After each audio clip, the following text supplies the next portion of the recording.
Hello, everyone. Welcome to tonight's edition of Wine, Women, and Words. And joining us is the wonderful Jane Healey. Thank you so much for joining us. Thank you for having me. It's so great to have you here. And also, just to let you guys know, Michelle is also here, but we put her off in a timeout. So that's why you're not going to hear her.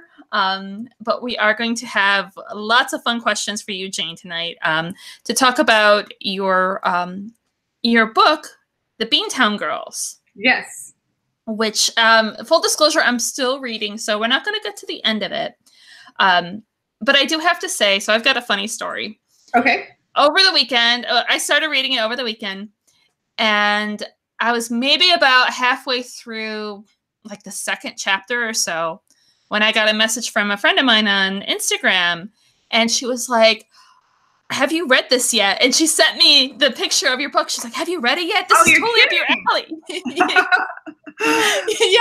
She's like, "It's totally up your alley. You need to be reading it. I just finished it. It's really good." Oh, that's awesome. I love that. Thank you for sharing that with me. Yeah, I love the timing of it. I was like, well, in fact, since you said that. So for those who aren't familiar with the book, explain a little bit about what it's about. So the Beantown Girls is based on the true stories of the Red Cross Clubmobile girls in the European theater of operations during World War II. Mm-hmm. And, one of the first questions I had when I learned about these women is what's a clubmobile and what's a clubmobile girl? And they were essentially Red Cross clubs on wheels. One of the biggest issues in the war, particularly in the latter part of the war, was troop morale. And so the military went to the Red Cross and said, you're doing all these wonderful things. You have these amazing clubs in the cities, but we need more for our men in the field. What can you do for us? And they conceived of this idea of having these clubs on Red Cross clubs on wheels, which were essentially the equivalent of modern day food trucks staffed by 3 American women, and they would serve coffee and donuts, and since it was the 40s, cigarettes and candy, and they would literally they were offered more access to the front lines of the war than war correspondents and most soldiers, to boost the troops' morale and bring, quote unquote, a little bit of home to the front lines. Oh, how neat. Yeah, and it's a fun story. And you've got the 3 friends together. Yes. Yeah. I want to say sisters because you've got this really good camaraderie going between the 3 of them. Yes, like a sorority. Yep. Yeah. Yeah, exactly. I mean, I could see the similarities between them and my friends where in the very early chapters, you've got them giving each other a hard time and they know each other well enough to know when there's an issue. Yeah. What way did you build this friendship off of some friendships that you had, or what went into building those relationships? Well, I think, of course, we all have our girlfriends, our close girlfriends. And these 3 characters, while they're fictional, were all based on, are really composites of my research of the different women that I read about in my research through their letters and diaries. And, it's not likely that a group 3 women from the same city would end up on the same clubmobile. I took some poetic license there because I really thought it would be more fun to have 3 women who go to war together who already have that history and that closeness, that relationship, And I love that. And it was, and they each have the very different walks of life. Now, before we go on to that part, though, yeah. I do want to point out, you mentioned that you read the letters and stuff from World War II. Yes. I read a few World War II letters. They are so much fun to read. Oh, so great. Yes. So great. I loved it. That's like research is one of my most favorite things to do. And I live near Harvard University, and they have this amazing American women's history library called the Schlesinger Library. And I had worked with them on my first novel, and I was like, I'll see if they have anything about these Red Cross Clubmobile girls. And they had 13 boxes of letters and diaries and ration cards and little pictures and cool. their like certificates of their driver's license in the UK, and you know, all sorts of really cool stuff. So that was like hitting the lottery as a writer. That's so cool, and it's so awesome. Thank you. I'm slightly jealous about that little amount of research that you found. I will send you some because I was just sharing it with a magazine writer here in Boston because I scanned some of them because it's just so fun to see like some of these old archived documents and also the letters. You know, it's really cool. Yeah, I love the letters because you get such a slice of history, and the World War II letters are so different from like the Civil War letters. Mm-hmm. When you look at the two different wars, like World War II, you know, there's more comedy that happens where the guys are a little more. I've read from the guys. I haven't read any women's letters yet. Yeah. But from the guys that I've read, it has been kind of sarcastic, trying to really keep up this positive front. Yes. Whereas, go ahead. I was gonna say, whereas Civil War, they're just not denying the fact that this is depressing. They want to kill themselves. Life is awful. They basically, in modern terms, are like FML. Right. I know Michelle's little one's in the room, and she could probably hear me. So I am not going to be my normal dirty mouth self tonight. Because I don't want to pay any more into her college fund. Right. But Michelle did. Oh, I did not swear, Michelle. I just got a text from her because she's texting over our questions. She announced $1 for the college fund, and I'm sorry, FML is not full swearing. I know. I hope our kid doesn't know what that stands for. Forget my life. It stands for Forget My Life, Lily. There you go. No 50 cents. We are not negotiating on air. Because I know you'll have this in recording, and when Lily turns 18, I'm gonna get a recording of this in the mail, sent to me via email, going, "Time to pay up, woman." But anyways, Michelle had a question for you. Yeah, I'm not getting the invoice, Michelle. She says, one of the things I know Diana and I both love about historical fiction is learning about these unknown women in history and the roles they played. How did you come across the Clubhouse Girls? Where did you first learn about them? I came across a picture of them on Pinterest, and I was just really intrigued because it was like 4 women standing in the middle of an airfield, and it said somewhere in the UK, 1944, World War II, 1944. And I was really intrigued because I'd never even heard the term clubmobile before. And that's when I started digging around and reached out to Harvard again to see if they had anything. I also found about a half dozen books out of print books online that were either written by the women or someone in their family. There's a scrapbook that the women a bunch of the women put together called the Ark and the Clubmobiles, the Red Cross Ark and the Storm. So yeah, I mean, about a half dozen books, and then, like I said, the 13 boxes from Harvard were huge. That's awesome. And Michelle says Pinterest rocks. Oh yeah. I have 2. I'm at Healey Jane, and I have a page board with a bunch of Clubmobile Girl pictures, and then I have a board that was inspiration for the cover design. So you'll have to check it out. Oh yes, absolutely. And I love how Pinterest is becoming more book friendly. Very, that's surprising. Yeah, which is great, of course. Yeah, I mean, this is a place where I went to for recipes, and I can also go to for books now too.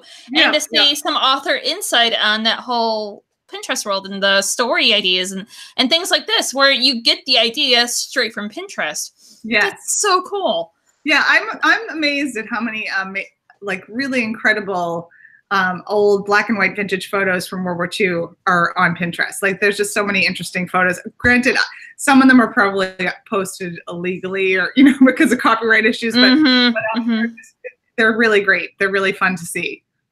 Yes. Is that your dog in your lap? That's awesome. Oh, yes. Yeah. My dog thinks that she's one of our co-hosts. So every now and then you'll see her head pop up because it's podcast time. So she gets excited. So cute. So now Michelle goes on to say, it almost sounds really similar to the USO, save for the entertainment portion, which I beg to differ, Michelle. USO does have an entertainment portion, because I remember the USO on Fort Hood, where we were stationed, they had an Easter Bunny costumes and things for kids. So, you know, they do have the entertainment stuff, and they put on the concerts, by the way. Yes, I could see you texting, so you're probably elaborating on your question. And Michelle says, I should know this, but were these two organizations running at the same time, or was this sort of a precursor to the USO? No, they were running at the same time, but the Clubmobile program was under the umbrella of the Red Cross solely. Okay. And they did, you know, they did appreciate it if women could play the guitar or sing or play piano. They certainly, that helped getting them accepted into the Clubmobile program. It was kind of a prestigious assignment they only chose 1 in 6 women. And, you know, there was a barrier to entry where you had to be over 25 and college educated, which in the 40s, you know, it really narrowed the field already. So then out of that pool, they only chose 1 out of 6. But having a musical talent certainly upped your chances, because it always helped, you know, and anything to help entertain the guys or boost morale in the field was good. So, and it's interesting because this Red Cross club card was only women that they accepted in there. Yes, only women over 25, college educated, some work experience. That was by design, because most of the troops that they worked with were just out of high school. So that was, you know, they wanted women who could handle themselves and were mature and a little bit older. Gotcha. Yeah, because I remember in that, I want to say it was like in the very early part of the book, you see the women already getting hit on. Was there any kind of consideration, like, mind you, I'm still reading the book, so I haven't gotten all the way through. Was there any kind of consideration with the fact that, I mean, we're portraying stuff that happened in history, but yet you also have this newer audience or newer generation that looks at stuff with a different lens than they would have back then, where something like that to us is like almost meat market-esque. Yeah. In this generation, it feels very weird, but yet in that generation, this was something that was normal. Well, you know, you have to stay true to the time and the place. And so, you know, and in the letters and diaries I read, they said, look, I mean, one of the things, they were trained in deflecting flirtations, deflecting passes. That was part of their training. And if guys kind of started crossing the line, chances are there were some other GIs or officers around who would keep them in check. That was what I found happened most often. That there was a level of respect that with what these women were doing as their job, that they kind of were put on a pedestal for actually choosing to do this work. So these guys were, you know, they kept an eye on them, you know, overall. There was, not to say that passes were made and inappropriate behavior, but the guys who did that were often called out on it. Oh, it's fascinating. And it's, you know, I think it's kind of funny to hear that they were trained on how to deflect the flirtation. Oh, yeah. Yeah. I would like to take that class, please. I think everyone could take that class at some point, right? Right, right. I think they should bring that up, and, you know, they can give the money to charity. They can give it back to the Red Cross. Right. Red Cross people, if you're listening, I think this is a great idea. Go ahead and do it. There you go. So now, one of the other things that's very central to the story that we haven't even gotten into yet is that, and I'm sorry, I left my book downstairs, so I can't just grab it and pull out the characters' names out of my hat, which I should be better prepared. I'm sorry. So we have a missing fiance. Yes. In this story. Talk to me a little bit about why you wanted to make sure that there was this missing fiance, this element of the story in there, and what went into creating that. Oh, well, I wanted her to have a real impetus to choosing to do this mission, to choose to really take a chance and go overseas. And I think, you know, at the beginning of the book, Fiona finds out her fiance was shot down over the skies in Germany, and you know, they had huge plans for their life, and now she's kind of like, well, what now? What do I do? And she's kind of adrift and grieving, and her friends drag her to a movie And back in the day, they had like newsreels before movies that were kind of, news about the war. And there was one about advertising for Clubmobile Girls, this whole recruitment campaign. And so she decides to apply because she said, what do I have to lose at this point? Maybe I can find out what happened to him. Maybe not, but at least I'm doing something with purpose, and kind of as a way to honor him. I like the idea of having that as a catalyst for the story. I like the a little, because it's a little bit of a mystery too. You want to find out what happened to him, how does he end up, and does she ever find out? So I thought that was kind of a good way to enter into the story. Yeah, and I love that because you don't have. One of the things that really annoys me when it comes to any kind of war stories, whether it's Civil War, World War I, World War II, or whatever war story a historical fiction author decides to choose, I hate when they try to make things rosy. Right. I guess you could say. I don't want to say force a happy ending, but because you can still have happy endings in these wars. I mean, the hope and all that stuff. Right. Yeah, but I love the idea that you have a character who has to face this, because not every soldier potentially comes home, and you do have soldiers. So many soldiers got lost or killed or just went missing for months at a time, and nobody knew what happened to them, and they were actually alive. Right. Exactly. Yeah. There was all these questions. These were all young people trying to grapple with this. It was really important. I wanted the tone of the story to be hopeful, but you can't sugarcoat war and the experiences of war. So it was really important for me to be authentic to the time and the context of the time. Gotcha. Now, Michelle has a question. Okay. Michelle wants to know, did you find any record of women actually trying to join the Clubmobile to be around their fiancés, or was it strictly just, your story, or was it just strictly women wanting to try to do their part? That's an excellent question. They actually preferred that the women that applied and the women that ultimately joined were single, and that were not married or engaged, because it was such a nomadic existence that and so what happened was, like, if you were in the Clubmobile Girl program, if you were accepted and you ended up engaged or married, you could stay within the Red Cross, but you could no longer be a Clubmobile Girl. Interesting. Yeah. Interesting. I think they were just worried about the ties, and and it was such a, you're in the bubble of war, as a lot of these girls called it, and you're going from place to place, and to have someone who was engaged or married, it was not ideal. So they were actually, let's talk a minute about where they were actually going, because we mentioned it before. You mentioned it before. They show up in these club cars with the donuts and the coffee and the cigarettes. So when they were traveling around in the field of battle, so to speak. Yes. I'm assuming, how close were they to the front lines? It depended on where they were. Depending on where they were very, very close.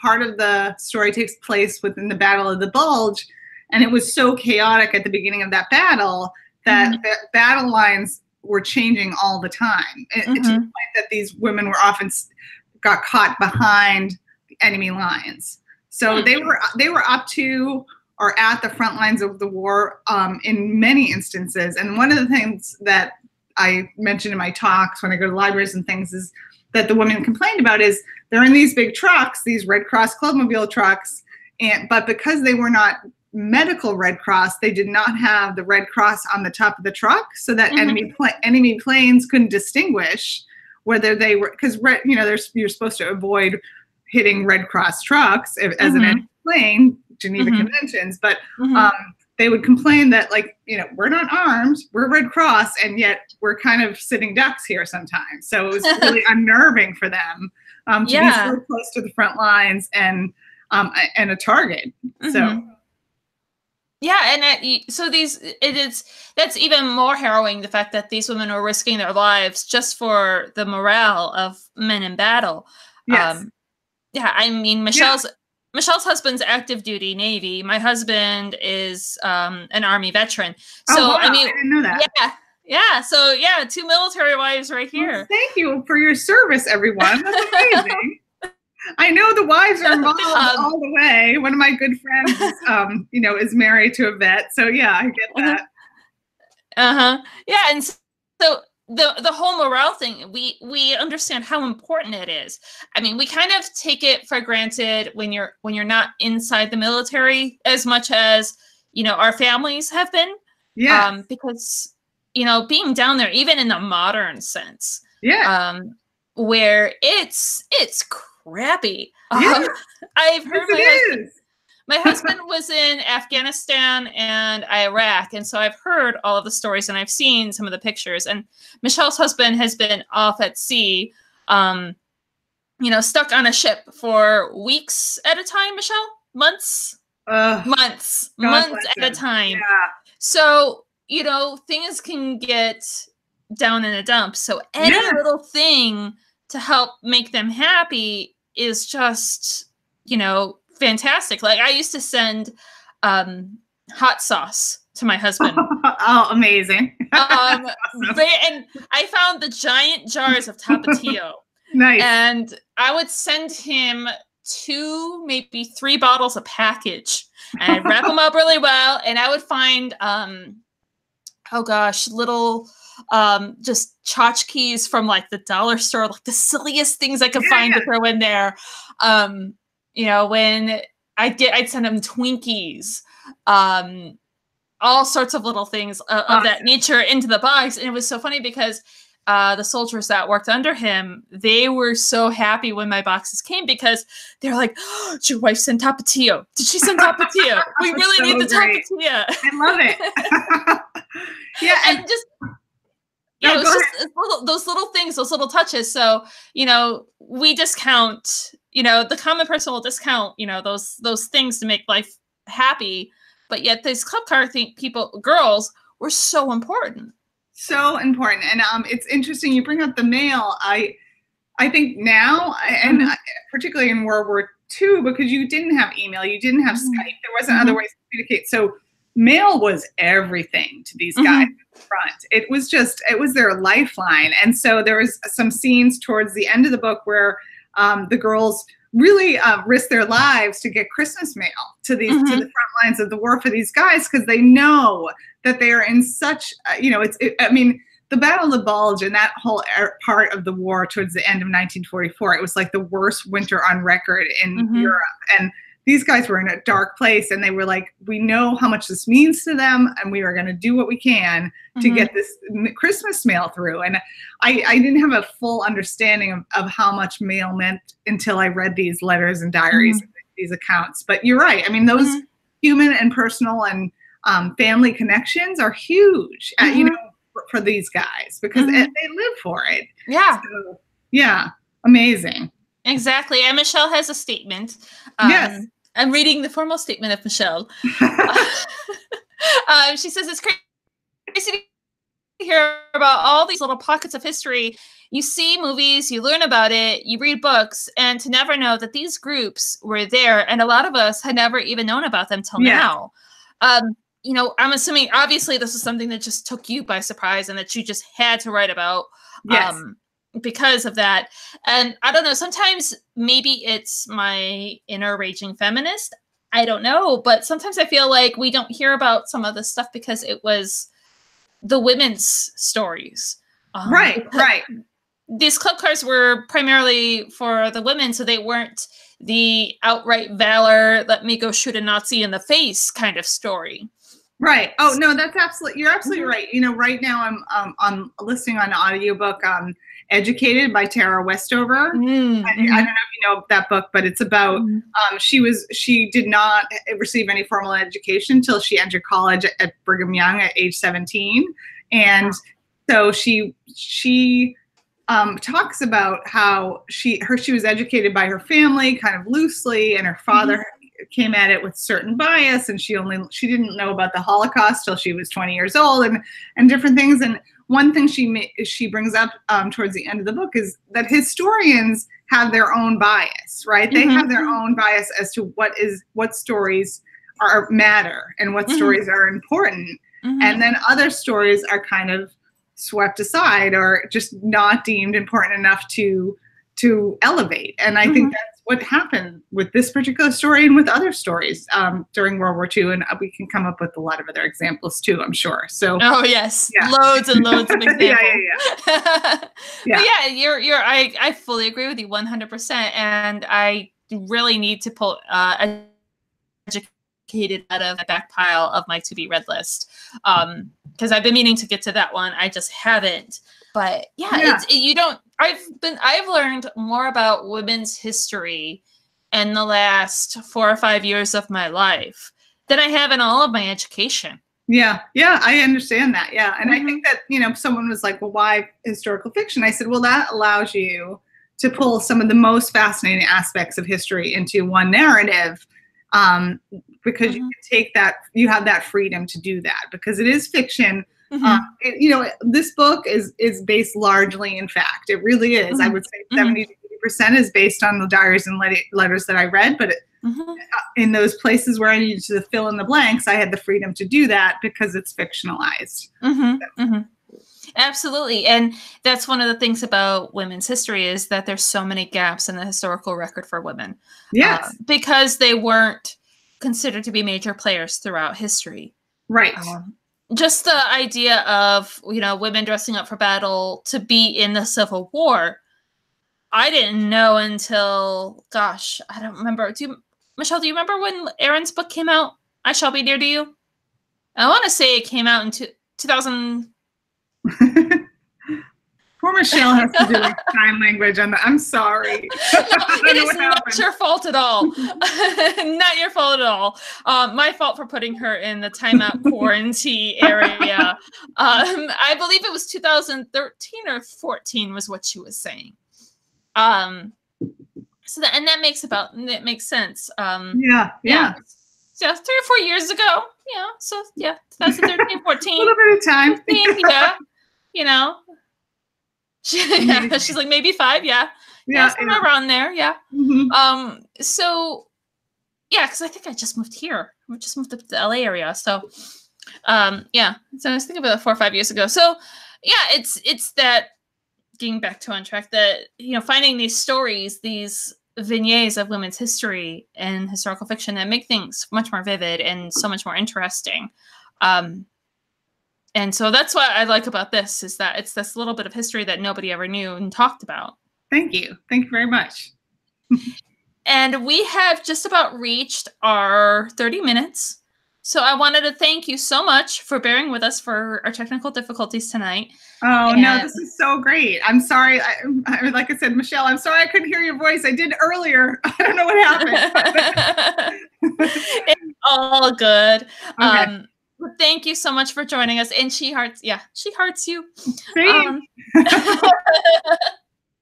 So thank you so much for joining us. And for those of you who are listening, be sure to pick up your copy of Beantown Girls, which it's available on Amazon, which is pretty much where most people get their books, to be quite honest.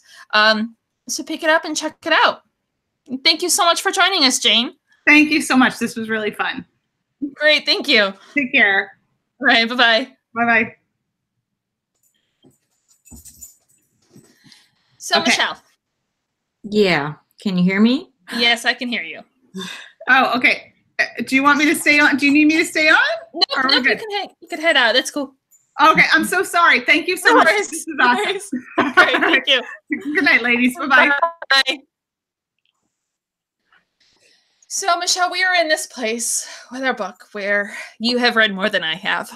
I know. I always get so excited when I'm there. And just so you guys know, I wasn't being totally antisocial for the first half hour. For some reason, my computer, I'm pretty sure it was on my end, my computer rebelled and Diana could hear me, but Jane could not.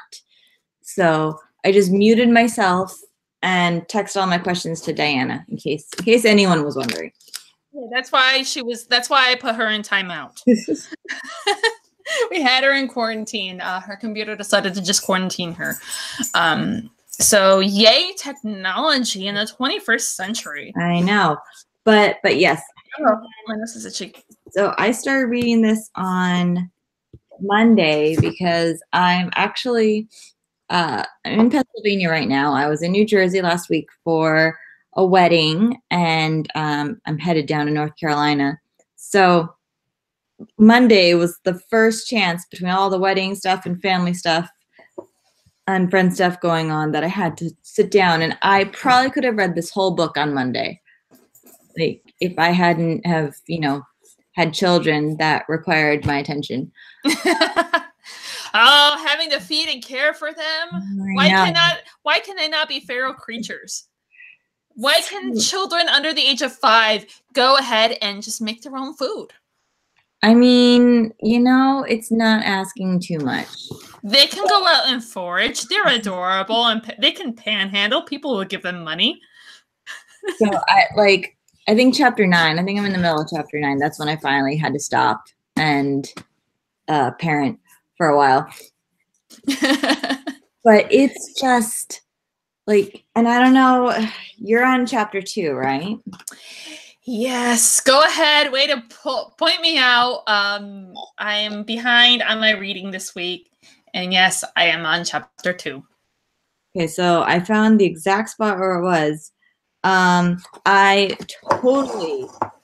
just lost my spot. I totally fangirled when she talks about Nellie Bly on page 12. I saw that. I was waiting for that. I was like, oh, Nellie, we're friends. Charlotte's a fan of Nellie too. So yeah, I was like, oh my God, heck yeah, she did. I love it. So for me, what's been happening for me when it comes to entertainment, the last 2 shows I've really gotten into, besides This Is Us, is Good Girls and the Santa Clarita Diet. But I binge watched Santa Clarita Diet, so I'm fully on, I'm all the way through that. And Good Girls, I got to catch up on it a little bit, but I'm a little annoyed with both shows.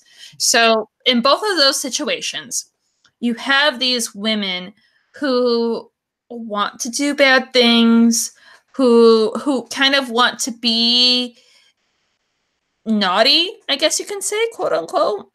Mm-hmm. But yet their inner necessity to be good is holding them back, even though they're already waist deep in their own. Is your kid there in the room? Nope. Okay, so they're already waist deep in their own shit that they created. Yay, I don't have to pay the college fund. So one of the things that's really annoying me, because it's like, if you're at that point where you're already if you're on the verge of doing it, okay, I kind of get it. You where you have that conflict, but if you're already waist deep in it, you should not have that kind of conflict in the character anymore. And so I'm really annoyed with those characters. So with that being said, this is how I bring it full circle over to Woman 99. I pick up Woman 99, and she's like, so my sister got sent to a mental institution, and it's all my fault, so I'm going to go fix it. And she's got this plan, and she goes out and she does it, and she's like, screw you all, I'm saving my sister. And I was like, about freaking time I get a character who does this. True. And she, well, I don't want to, okay, this isn't a spoiler, so I don't feel bad. But shortly after getting into the facility, she realizes that it was kind of like a half-cocked plan, where she might not have thought it through all the way. But how many times in life have we had those situations? Of fake insanity to get into a mental facility and bust out my sister? Not quite that, but how many times have we had these half-cocked plans where we've been like, maybe I shouldn't have done that? And you're already in the midst of it, and you're like, what did I do? You have not, tell me you have not had those situations. Oh, no. Many times. Yeah, exactly. So, that's only like the real thing that you end up doing. But what I like about, to your point, what I like about Charlotte is, if that were me, like, excuse me, I mean, not that they would have believed me at all because, you know, Mm-hmm. no one's crazy as far as, you know, they're concerned, but I wouldn't have stuck it out. I would have been like, okay, just kidding, guys. Let me get out and see what I can do for I'm an only child, so I don't have that sibling bond. That's my excuse.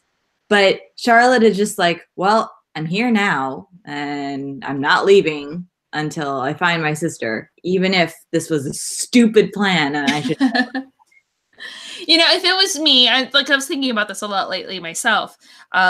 If it was me with my sister and I did that, I wouldn't leave. Yeah, I could see that. I wouldn't leave without her in that situation. Now, I hope the same would be on the turnaround, that she would say the same about me. You know, I really hope that. But I know with her, you know, I would do that because you have that when it comes to sisters. I think sisters have more of a unique bond than any other relationship out there. Like a sister and brother or brother and brother relationships don't quite have that same bond as sisters do. Where, you know, there are times where you do want to kill your sister, but there are other times you've got each other's back no matter what when it comes down to it. So like with my sister, there's that 12-year difference between the two of us. And so there's always been this very almost maternal protective instinct that I've had with her. Mm-hmm. Where, you know, if there's somebody, you know, that somebody being mean to her, let me go beat them up, even though, you know, there's a 12-year difference. Or even when she was really little, like I remember one time she was a toddler. She had to be maybe Landon's age, maybe a little bit younger. And we were at the pool at my parents' clubhouse when we were little, and we were having some sort of like birthday thing for I think for her or one of the kids around. And she and I were playing in the pool, and she was jumping into the pool, and I was catching her and just kind of like quick, you know, playful dunk and then put her back out. Well, my stepmother called my name. I turned, and after I turned my back on her, she decides to then jump into the pool. Mind you, again, she was a toddler. Wasn't thinking straight.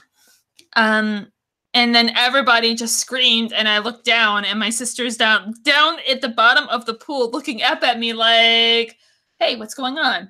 Why didn't you catch me, woman? This is supposed to happen. And just like, I remember just this for like that. It was only a couple of seconds, but I remember seeing her in the pool, seeing her look up at me, and just this intense moment of panic. And it's the shallow end of the pool, and I just remember just reaching down and like literally throwing her out of the pool. So I think she got more damage by me throwing her out of the pool because I was afraid she was going to drown than she was actually at risk of drowning. But when you have a sister kind of situation like that where one's in trouble, you're going to jump in no matter what. Now, this is normal. You know, not every sister relationship is like that, because you do have some sisters that just really do hate each other. There is that as well. Yes. And no, I'm an only child, so I don't know any of that. But what's really been upsetting me about this, do tell. It's like, it's not, you know, this facility, to a certain extent, it is to help treat women who are mentally ill, but more so, it's a place to stick a woman who is making your life difficult. You know, it's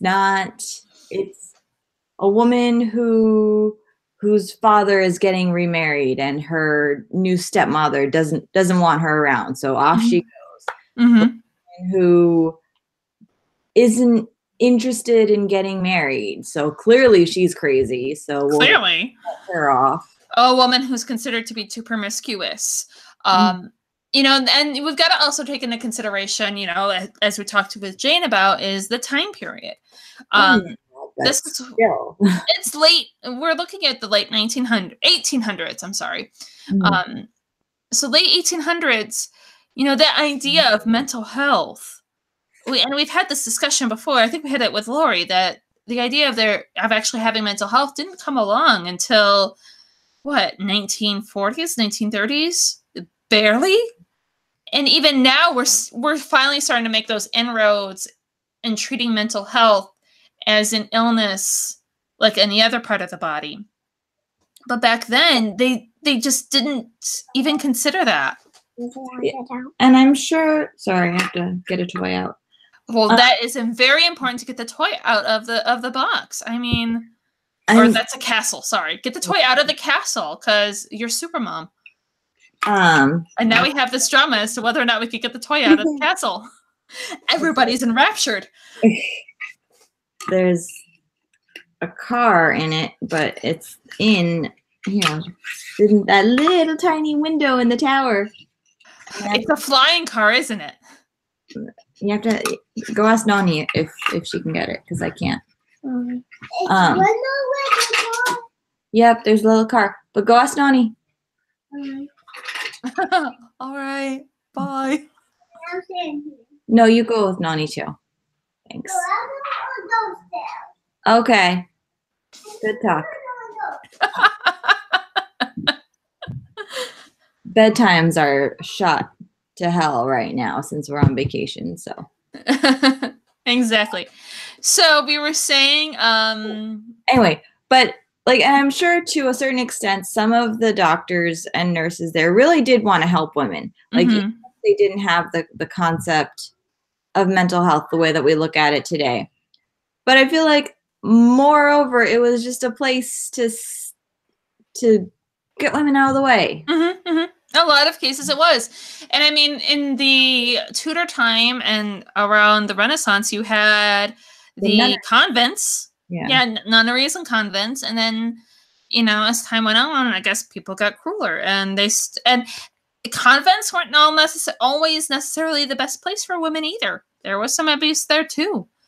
You know, when a woman didn't meet the societal standards, they got sent away to somewhere where they wouldn't be a problem. And that's how they regulated the patriarchy during those times. Look at me. It's the glasses. I'm wearing my glasses tonight, so it's the glasses making me smarter. Well, it's very irritating. But I really do love the way that she's starting to, I don't want to talk too much about it, but the way that she's learning to communicate with the other inmates and the friendships that she's starting to make, and how, like, even in there, there's still a kind of like a social structure to all of it. It's really interesting. You'll figure it out. I believe in you. He made me lose my track of thought, but it's really the social structure. Yes, social structure. Thank you. It's really interesting, and I just love that she talks about Nellie Bly, like that's kind of like her role model, and I'm like, yeah, she is. Nellie Bly should be in the top 10 of every woman's role model list. Ooh, here's a great question for us. We got for our last 15 minutes. Top 5 historic role models. And go. Oh gosh. Nellie Bly. Which I would expect her to be at the top of yours. Obviously. I don't know. Who's one of yours? Let me think. Anita Garibaldi. Obviously. I don't know. Do you have 5 like ready to go, just like that? I think I do. Okay. So Anita Garibaldi, already established that. Maria Rota. Okay. Number 2. Maria, are you familiar with Maria Rota?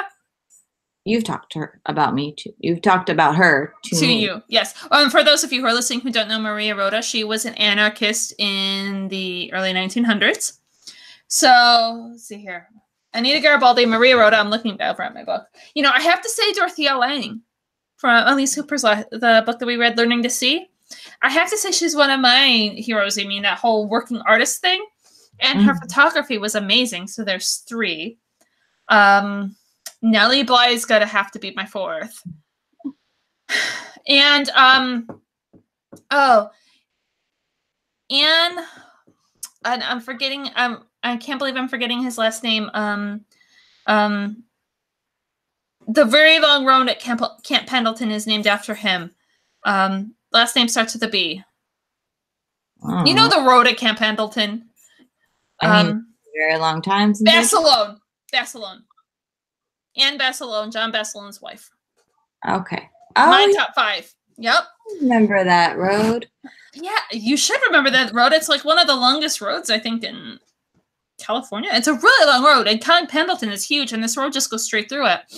And I also would like to point out, just for the record, that out of my top 5, 3 of them were Italian women. Coincidence? Go me. Coincidence? Yeah, coincidence? I think not. As Father always said, there's 2 types of people in this world: Italians and those who wish to be Italian. All right, so your top 5. I would have to think about it for a much longer. I would say Nellie Bly. You guys can laugh all you want, but I would still say J.K. Rowling because she's freaking amazing. She is amazing, but we're talking women. I mean, she's modern, so does she count for a woman in history? She's already made history, though. That is true. Okay, argument 1. Oh, I don't know. I'm not. I don't have historical. I mean, I could say, like Eleanor Roosevelt and what about? Oh my God. Yes. Lorena Hickok. Lorena Hickok. Okay, so there's 3, and then what about Greer's last book? Pinkerton. Okay. Well, I mean, yeah. Kate Warren. Yeah. Warren. I remember you fangirling quite a bit over that book. Okay, so maybe I do have historical role models on the right. Thank you. Kate Warren, Eleanor Roosevelt, Lorena Hickok, and J.K. Rowling. J.K. Rowling. Is that all? 5? Okay. Interesting 5. And I don't know, can I find an alternate substitute for J.K. Rowling since... Well, would Dorothea Lange be on there? Because, I mean, technically she was a photojournalist. She would. I mean, and a mother and a working mother and an artist. I could do that. I could do that. Yeah. You know, we'll have to post that question on social media to see what everybody else's top 5 favorite are. That would be interesting. And we'll have to ask her too when she comes on. Yeah, you know what? We will. We'll have to make a note of that. We're going to have to make a very strong note of our questions and see who their top 5 favorites are. Well, I fear I just got... I have 2 children that are whining in my room. So this may be a good place to wrap it up. I think this is great to wrap it up. So, guys, keep reading Woman 99, and we will join you next week when we are... Who are we joined by next week? I keep forgetting. So we'll join us next week with our new author and Woman 99. So have a great night, guys. Good night. Bye. Bye.